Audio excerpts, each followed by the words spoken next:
Hi friends, welcome to மனமே மருத்துவர். நம்ம மனம் என்ன நினைக்கிறோமோ அதுபோல் தான் நம்ம வாழ்வும் அமையும். அதாவது நம்ம நல்லது நினச்சோம்னா நல்லது நடக்கும், கெட்டது நினச்சா கெட்டது தான் நடக்கும். இதைத்தான் நம்ம என்ன சொல்கிறோம், மனம் போல் வாழ்வு அப்படின்றோம். ஒரு மனுஷன் என்ன பண்ணுறான், ஒரு மரக்கிளையில் உட்காந்து மரம் வெட்டிக்கிட்டு இருக்கான். எந்த இதில் வெட்டினான் அப்படின்னா, மரத்தோட நுனி பாகத்தில் உட்காந்து மரம் வெட்டிக்கிட்டு இருக்கான். அவனுக்கு கொஞ்சம் அறிவு கொஞ்சம் கம்மி.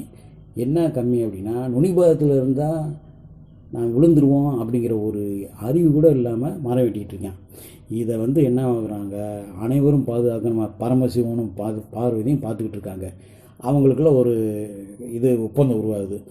என்ன சொல்கிறாரு பரமசிவன், சொல்கிறாரு, மரத்தின் கிழமை வெட்டிக்கிட்டு இருக்கான். வெட்டும்போது அந்த கிளை கண்டிப்பாக விழுந்துடும்.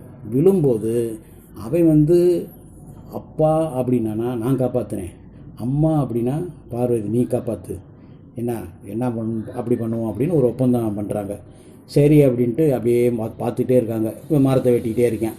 வெட்டிகிட்டு கடைசியில் பார்த்தா மரம் விழுந்துருது. ஆனால் அவங்களால் அவனை காப்பாற்ற முடியல.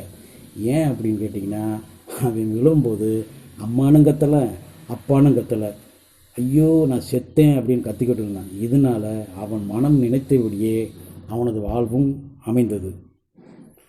அதனால் நம்ம என்ன நினைக்கிறோமோ நல்லதை நினைங்க, கெட்டதை நினைக்காதீங்க. கெட்டதை நினச்சா கெட்டதாக நடக்கும், நல்லதை நினச்சா நல்லதே நடக்கும்.